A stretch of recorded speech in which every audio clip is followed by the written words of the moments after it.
사람은 익숙한 거를 할 때 생각을 갖고 있다는 거예요. 생각을 갖고 있다는 건 뭐냐면 나는 알고 있어 결론을 짓고 있대요. 그런 부분에서 이제 많이 다른 거예요. 현실하고 그 어느 내용에서 얘기하는 거하고 많이 다르다는 거예요. 그러니까 오늘 이 찬양이 하늘 가는 밝은 길이 아까 얘기했듯이 좀 웃으면서 부르면 좋았겠죠. 좋았겠고 하늘 가는 밝은 길이 이거를 딱 하면 우리는 교회 생활을 해본 분들은 다 이렇게 생각한대요. 장래 찬송 이렇게 생각해갖고 그게 딱 들어오는 순간 그냥 내 생각은 어디가 있어? 장래 하는 그 생각에 몰입이 돼 있대요. 몰입이 돼 있어서 그냥 그런가 보다. 천국 간다. 장래 치르면 이 땅에서 힘들게 살다가 죽어서 하나님 품으로 천국 간다. 이렇게 생각을 해서 천국 가는 길에 부르는 찬송이다. 이렇게 얘기를 한다. 그래서 1절에서 보면 하늘 가는 밝은 길이 내 앞에 있으니 그냥 아무 생각 없이 하면 죽어서 앞에 이렇게 가나 보다 이렇게 생각을 합니다. 이 곡에 대해서 이 지으신 분이 곡 해설을 보통 해놨어요. 왜 이런 노래를 지었는지 그리고 이 노래를 만들게 된 계기 이런 것들을 써놔요. 거의 내용을 보면 복음 전하는 형태 그리고 이것이 이 삶에서 이 가사 내용을 갖는 게 아니라 성경에서 가사 내용을 갖고 하늘 가는 밝은 길이 하늘을 간대요. 길이 내 앞에 있대. 내 앞에 있다 이렇게. 하늘 가는은 빼고 밝은 길이 무엇이냐 이렇게 좀 생각을 하면 되는데 길이라는 의미를 그냥 어디를 간다 이런 개념으로 받아들여요. 그러니까 길이 뭐냐 이거죠. 성경에서 길 그리면 그렇죠. 예수님인데 이거를 그냥 길이 예수님이에요 이렇게 얘기를 하면 아는 사람들은 괜찮은데 그 의미를 모르는 사람들은 그런 부분이 안 와닿는 거지. 그냥 장례곡처럼 들리는 거죠. 근데 이 의미를 조금 더 해석하면 길이 무엇냐? 나는 길이요 진리요 생명이니. 그러니까 그 내용을 보면 예수 그리스도는 나는 길이다. 나는 생명이다. 나로 말미암지 않고는 아버지께로 갈 자가 없다. 우리가 천국에 가는 의미는 아버지께로 간다 이런 의미도 있어요. 근데 여기서 얘기하는 길이 있다는 건 뭔지 모르지만 그러면 좀 전에 얘기한 것처럼 길이 예수 그리스도다 이러면 이 부분은 잘 돼요. 예수를 영접하고 나서 내 안에 하나님이 계십니다. 내 안에 예수 그리스도께서 계십니다.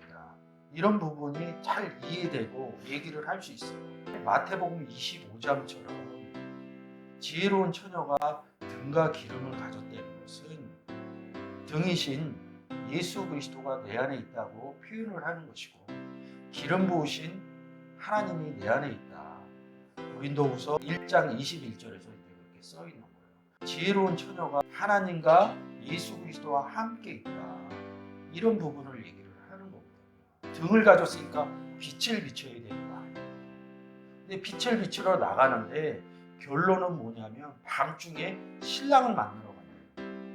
그러니까 길 가는 것이 신랑 만나러 가는 거예요.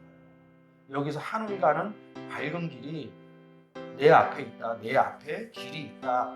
내 앞에 신랑이 있다. 이렇게 얘기를 하는 거예요. 사실 해석을 하면 길이 예수라고 그랬잖아요. 밝음 어둠 해친이 뒤에 나온다고요. 어둠 가운데서 밝음으로 해치겠다 이런 얘기예요. 그 얘기는 뭐냐면 예수 만나러 갑니다. 마태복음 딱 25장 얘기하는 거예요. 근데 어둠 가운데 가서 빛을 비치는 것은 무엇이냐면 어둠 가운데 앉은 백성들에게 이방에 앉은 사람들에게 빛을 비춰주는 거예요. 등을 갖고 있었다는 것은 빛을 비춰주는 거예요. 너희는 세상의 빛이다. 그 다음에 날 너희의 빛으로 세상을 비춰라. 너희의 빛 누구? 내 안에 계신 예수 그리스도 빛으로 비춰라 이렇게 얘기해요. 그 비치면 어떻게 돼요? 이 빛이 어둠 가운데 있는 사람한테 들어가요. 그러면 이 사람이 예수와 함께 있는 사람이 돼요. 그럼 이 사람이 또 길이 되는 거예요. 예수하고 하나님하고 나하고 셋이 같이 있을 때 나를 길이라고 해요. 길이신 예수 안에 우리가 들어갔기 때문에 내가 길이라고. 첫 열매가 예수 그리스도가 첫 열매인데 그 첫 열매 안에 내가 들어갔기 때문에 첫 열매이고, 예수 그리스도가 맏아들인데 우리가 예수를 영접해서 맏아들 안에 들어갔기 때문에 우리도 맏아들이라고 해요. 이런 내용으로 보면 길이라는 건 뭐예요? 예수가 길이기 때문에 우리도 길이래요. 근데 길인 우리가 하늘 밝은 길에 가서 비치면 이 사람이 예수를 영접하면 이 사람도 길이 된대요. 그래서 하늘 가는 밝은 길이 내 앞에 있다 이렇게 얘기해요. 복음 전해로 가라. 슬픈 일을 보고 늘 고생하여도. 그러니까 인생에서 기쁜 일은 왜 안 쓰냐고. 슬프고 기쁜 일 이렇게 써야 되는데 슬픈 일이라는 것은 애통하다 이런 소리예요. 다음 주에 제가 애통함에 대해서 하겠지만 이 애통함이 뭐냐면 고난을 얘기해요. 근데 바울이 고린도후서 1장에서 자기가 고난 겪은 얘기를 한다고 3장하고 뭐 강의 위험과 무슨 위험과 이런 고난의 위험을 얘기를 한다고. 내가 돌에 맞아서 3번 죽고 뭐 태장을 맞고 이런다고. 근데 왜 그런 것들을 맞았냐고. 그냥 맞은 것만 생각하는 거예요. 원인이 어디서 왔는지. 복음 전하거든요. 복음 전하다가 그런 일이 생긴 거예요. 그 단어 안으로 들어가면 그 단어가 또 복음의 얘기를 하거든요. 그냥 읽으면서 성경의 내용들은 안 들어요. 우리가 예수 그리스도를 영접하고 이렇게 살아야 된다 저렇게 살아야 된다 얘기하는데 그 결론은 사실은 예수와 같이 살아야 돼요. 예수를 영접 안 하면 세상 논리대로 살면 돼요. 근데 예수를 영접해서 우리가 기뻤는데 교회를 나갔는데 그게 너무 좋았더랬는데 교회에서 이렇게 살아야 된다고 가르쳐줘요. 그게 교회 생활이에요. 배우셔야 돼요. 배워야 되는데 그런 거를 통해서 복음 전하는 생활로 넘어가야 되는데 그런 부분이 아니에요. 왜? 성경에 대해서 원론적으로 안 가르쳐줘서 이 스푼님이 애통하다 펜테오라는 단어거든요. 성경을 보면 고난으로 나옵니다. 고난으로 해서 시험하는 얘기가 나옵니다. 내가 밝은 하늘 가는 밝은 길이 내 앞에 있는데 이 사람에게 복음을 전하려면 슬픈 일이 많이 본다고. 슬픈 일 계속 애통했대요. 애통한다는 것은 운다는 거죠. 울면 곡하면 소리가 나오잖아요. 근데 슬픔의 경지로 본다고. 우리는 슬프다 이거로 본다고. 그러니까 눈물을 흘리면 쉽게 얘기해서 물이 나가는 거야. 그리고 곡을 하면 소리가 나가는 거야. 아침에 나팔처럼 소리가 나가는 건 나팔인 거예요. 그러니까 우리는 뭐야, 이렇게 애통한 일, 특히 이제 장례곡으로 하면 곡을 하고 우니까 그런 상태로 우리가 자연스럽게 최적화가 돼요. 근데 이거 쓰신 분은 그렇게 쓰지 않았다고 저는. 늘 고생하여다. 복음 전할 때 고생 안 하지 않아요. 주의를 하면 굉장히 편할 거라고 생각하는 그렇지 않아요. 근데 자기만이 주는 위안이 있어요. 남이 볼 때는 굉장히 힘들고. 많은 분들이 얘기하잖아요. 예수 그리스도가 살아온 길이 세상적으로 보면 편했다고 보지 않아요.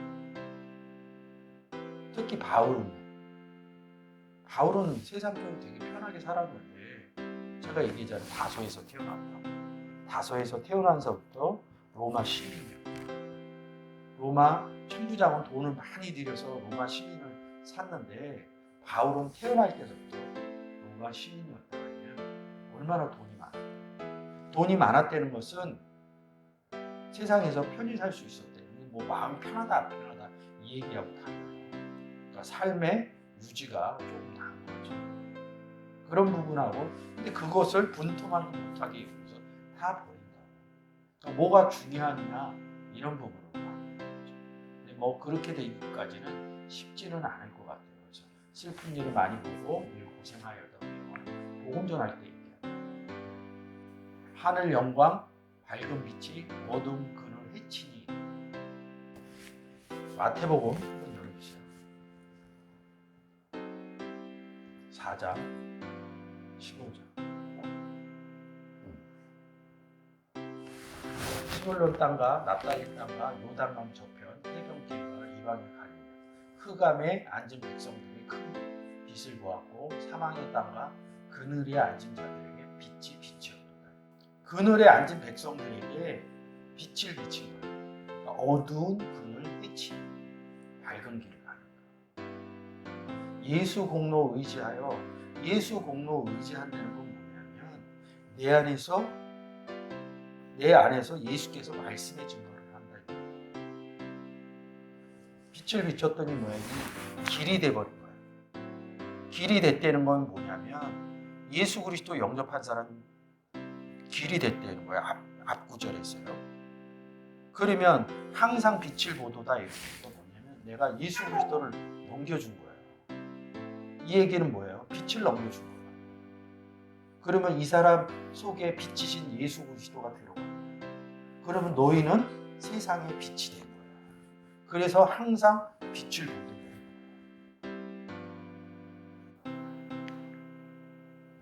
슬픈 일을 많이 보고 늘 고생하여도 복음을 전했대요. 그럼 뭐예요?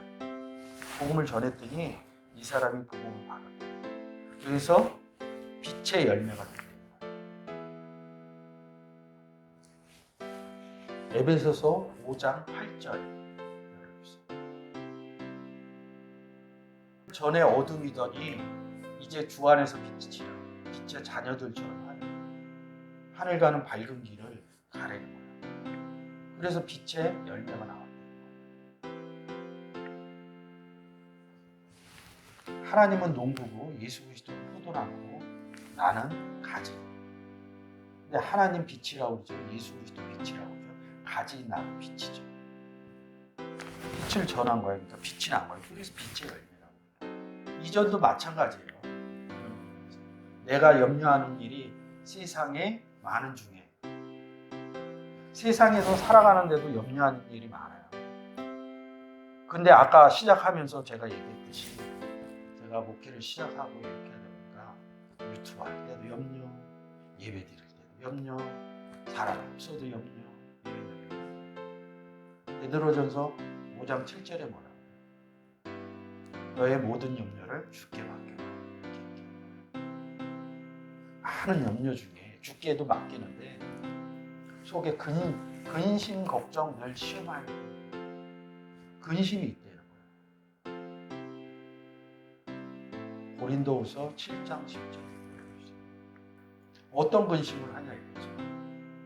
하나님 뜻대로 하는 근심. 이 목회를 한다는 것은 복음 전한다는 거거든요. 근심 어떤 근심이 있냐? 하나님 뜻대로 하는 거지. 어떻게 하면 하늘 가는 밝은 길을 만들어낼 것인가? 빛의 열매를 만들어낼 것인가? 이게 후회할 것이 없는 구원에 이르게 하는 회개를 이루는 것이요 이렇게 써 있어요. 세상 근심은 사망을 이루는 것이다. PPT.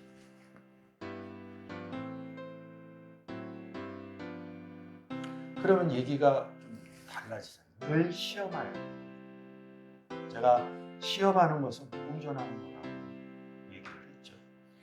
이 단어가 건너가면 원형이 건너편으로 갑니다.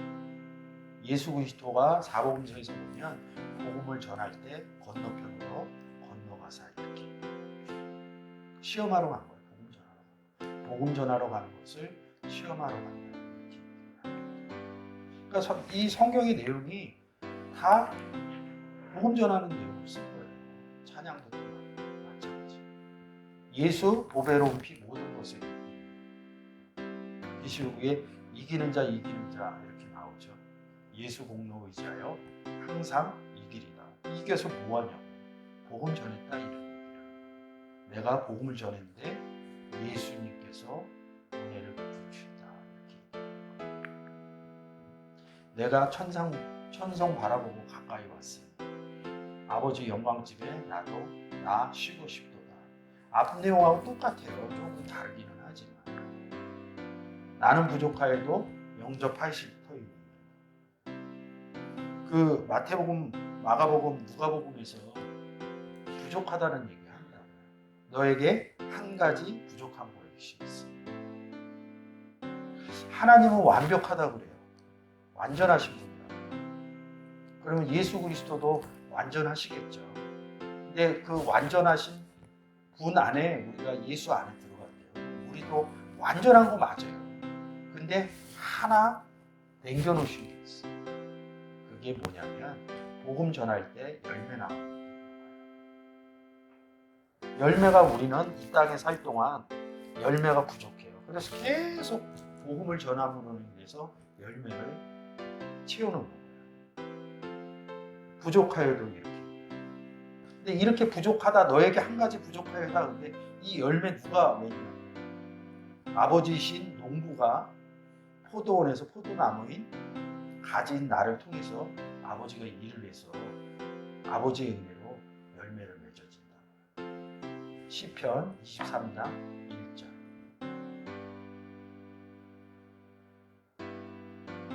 여호와는 나의 목자시니 내가 부족함이 없으리라. 부자 청년한테는 부족하다고 해요. 이 의미를 몰랐던 거예요. 아버지가 예수 그리스도께서 이 부족함을 채우신다. 그냥 나는 그리스도의 사신이 돼서 얘기를 하고 나가면 돼요. 이 열매가 우리한테 붙었다 이런 것은 뭐냐면 어둠 그늘에 가고 예수를 전한 것이 어둠 그늘을 헤쳐서 이 사람이 길이 되는 형태거든요. 그럼 구원을 얻어야 돼요. 구원은 아버지의 선물이라고. 내가 어떻게 잘해서 얻어지는 게 아니에요. 여호와는 나의 목자시니 내가 부족함이 없으리라. 여호와께서 내 안에서 하는 거예요. 구원의 열매를 만들어내신다는 얘기입니다. 그래서 이 부족함을 생각할 때는 부자 청년에서 부족함을 생각할 때는 나 기준, 인간인 나 기준으로 할 때 계속 열매를 맺어 나가야 되니까 너에게 한 가지 부족한 것이 있으니 한 겁니다. 근데 하나님 입장에서 부족한 게 없어요. 왜? 내가 부족해야 하나님이 채우시니까. 여호와는 나의 목자시니 내가 부족함이 없습니다.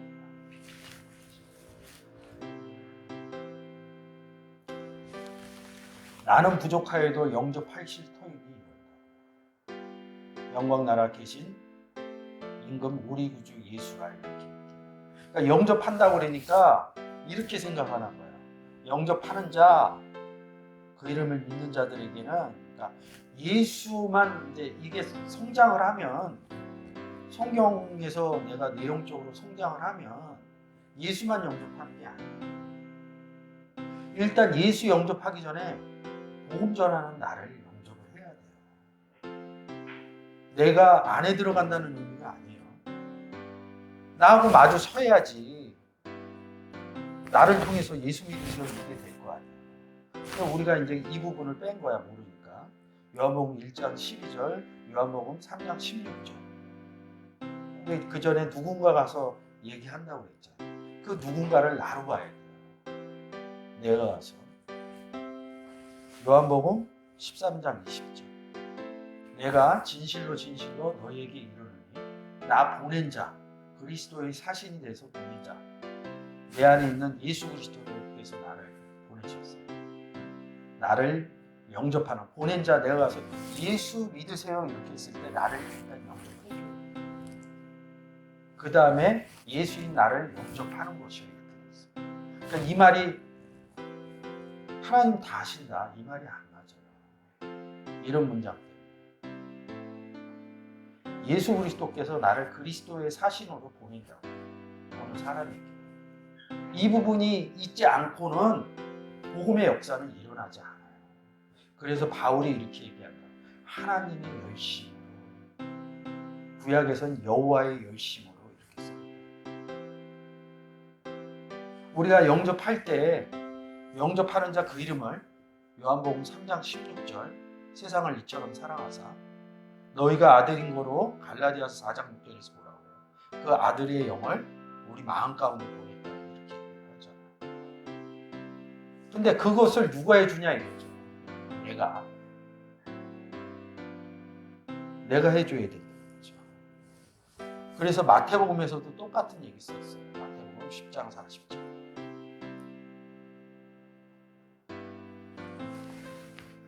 너희를 영접하는 자는 영접받는 입장에서 얘기하는 거예요.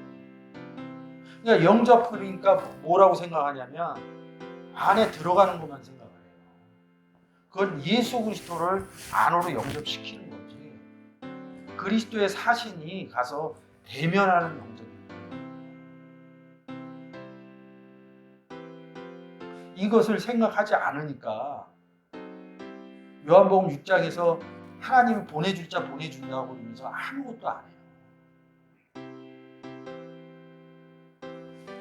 나를 영접해주는 사람이 있고 내가 가서 영접하는 사람이 있다. 말씀을 듣는 사람이 나를 영접하는 거고 너희를 영접하는 거야. 이 부분이 빠졌다는 거야. 그러니까 그냥 요한복음 1장 12절, 3장 16절 읽으면 나를 빠뜨리는 거야. 내가 없으면 누가 대언을 해주냐. 내가 없으면 그리스도가 어떻게 일을 하냐. 하나님께서 하시겠지. 하나님께서 하시는 거는 예수 그리스도께서 하시는 거는 내 안에서 하시는 거예요. 이게 추상적으로 하시는 게 아니에요. 누군가 예수를 믿지 않고 말씀을 모르면 나를 영접해야지 그 다음 부분 그리스도를 영접하고 하나님을 영접하는 부분이 이루어진다는 거죠.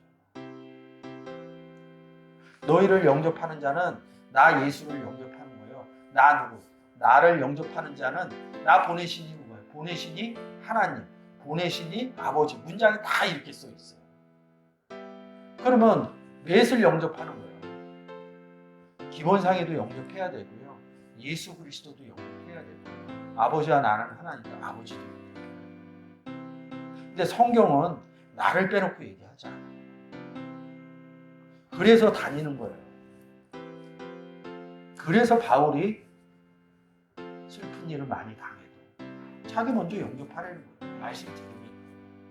바울이 가서 외치지 않으면 누가 듣는 거예요? 오늘 이 시간을 통해서 하늘 가는 밝은 길을 통해서 나를 빼놓지 않는 하나님이 이끌 자를 다 나한테 이끈다 이렇게 생각하지 마시고 그 앞에 빼놓은 거예요. 내가 그리스도의 사신인 데 가서 내가 나팔을 불 때 그런 부분이 이루어지는 거죠. 그래서 우리는 열매 쪽으로 보면 우리는 부족해요. 복음 전해야 돼요. 근데 그 일을 하나님께서 하기 때문에 나의 목자시기 때문에 그걸 채워놓으시기 때문에 부족하지 않다는 거예요. 우리가 성경의 내용대로 이런 논리를 잘 깨달아진다면 복음 전하는 것이 어렵지는 않을 거예요. 그리고 쉬워질 거예요. 저도 이렇게 얘기하고 있지만 저도 현실 속에서 어느 부분은 막막해요. 근데 하나님이 성경을 통해 이렇게 기록해 놓으셨으니까 그렇게 될 것이라고 믿고 복음을 전하고 있습니다. 그래서 하늘 가는 밝은 길을 우리 삶 가운데서 하늘 가는 밝은 길을 찾았으면 좋겠습니다. 감사합니다.